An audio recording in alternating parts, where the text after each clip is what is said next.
Last Sunday, some of you know that I went back to my home parish, the church where I grew up, where I was baptized, and we had this ceremony with the bishop where they closed the church.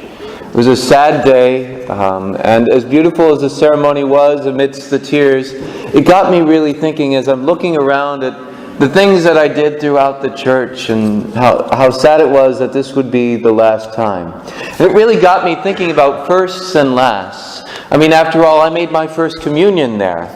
I served for the first time at that church. I was confirmed there. I first started in music ministry in that parish, and I had my first Mass as a priest in that church.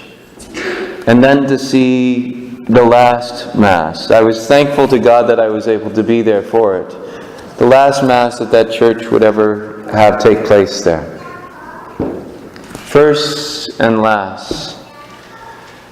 It got me really thinking, especially this weekend being Corpus Christi weekend, the celebration of the solemnity of the body and blood of Christ. How would I approach the Eucharist differently if this were my last time going to communion? We never really know when that last time is going to be. We don't know the future. There are some places in the world, even today, where they are only able to have Mass once a year because the priests just aren't able to get there. It's so distant from everything. If this were our last Mass, if this were the last time you were able to receive communion, how would you approach it differently? I think about Saint Charbel Macluf. You all know who he is, right? He's one of the famous ones. Right, Father. Saint Charbel lived in the 19th century. He was a Maronite Christian. He lived in Lebanon. A beautiful, beautiful saint. He ended up becoming a hermit so that he could spend all of his time in prayer. And so what he would do is the first part of the day he would spend in prayer in preparation to receive our Lord in the Blessed Sacrament. And then at noon he would celebrate Mass. And then all afternoon and evening he would spend time in prayer thanking God for the gift of the Eucharist that he had just received. Now, no one here, as far as I know, is a hermit.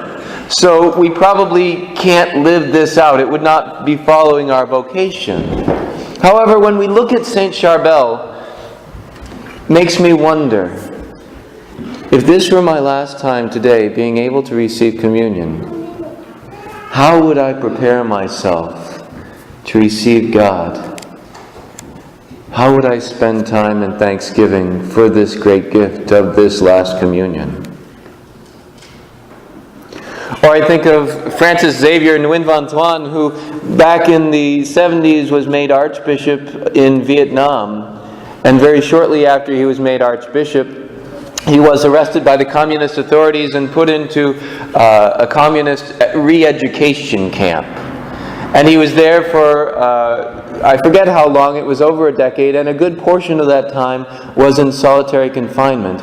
And he talks about in his book, he talks about how in one of those times he secretly celebrated Mass with the things that had been smuggled into him. And in the palm of his hand, with 3 drops of wine and a drop of water, he celebrated some of the most beautiful Masses of his life.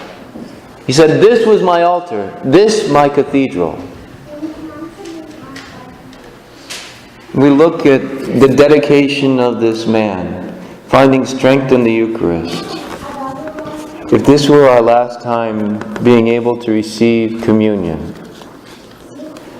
how would we be in awe of this great gift of Jesus Christ's body and blood given to us to strengthen us for our journey? I think about Father Walter Kisek. Father Walter Kisek was a Jesuit at the beginning of the 20th century, and as he was going through seminary, he said, "I want to go to Russia and bring Jesus to Russia." and the borders closed, but as he went over to Poland, and then as the Russians came into Poland, suddenly, without moving an inch, he went from being outside of Russia to inside of Russia. And so he went into the heart of Russia, but before he could spend much time spreading our Lord's gospel, he was arrested as a Vatican spy, as if there's a lot of time in the Vatican to be able to do espionage. And he ended up for 5 years in the prison Lubyanka, and spent those 5 years in solitary confinement. And then the next, I think it was 18 or 19 years, he was in the Gulag in Siberia doing hard work in the labor camps. And in that time in solitary confinement, he was unable to celebrate Mass. But he went through the prayers of the Mass every day to keep it fresh, and to remind himself and to make that spiritual communion. And then when finally he got out into the labor camps, as hard as the work was, he would celebrate Mass as much as he could. Sometimes he was able to do it for periods of every day from the things that had been smuggled into the camp. And people were so longing to receive communion that they would wait even until the evening when the work was done for him to be able to bring them communion. And you remember, this was back before Second Vatican Council. Some of you remember that back at that time you couldn't eat or drink after midnight if you were going to receive communion that day, till after you received communion. That's why they always had those smelling salts, right, at Sunday morning Masses, in case somebody passed out from not having any food. And so these men would spend all day doing hard labor without eating anything because they wanted to receive the bread of life. And I ponder over that and I say, if this were my last communion, what would I be willing to give up? What would I be willing to sacrifice in order to receive our Lord? We never know when our last Mass is going to be, when we're going to receive communion for the last time. And Jesus wants to pour out such abundance of mercy upon us. Are we open to that grace? Are we open to the gift that He's pouring into our hearts, into our lives, into our souls? You know, this weekend we spent 40 hours praying before our Lord in the Blessed Sacrament for an outpouring of priests in our diocese. Without priests we have no Eucharist. Without priests we have no gift of forgiveness and confession. Without priests we have no sacrament of the sick and the healing that comes along with that.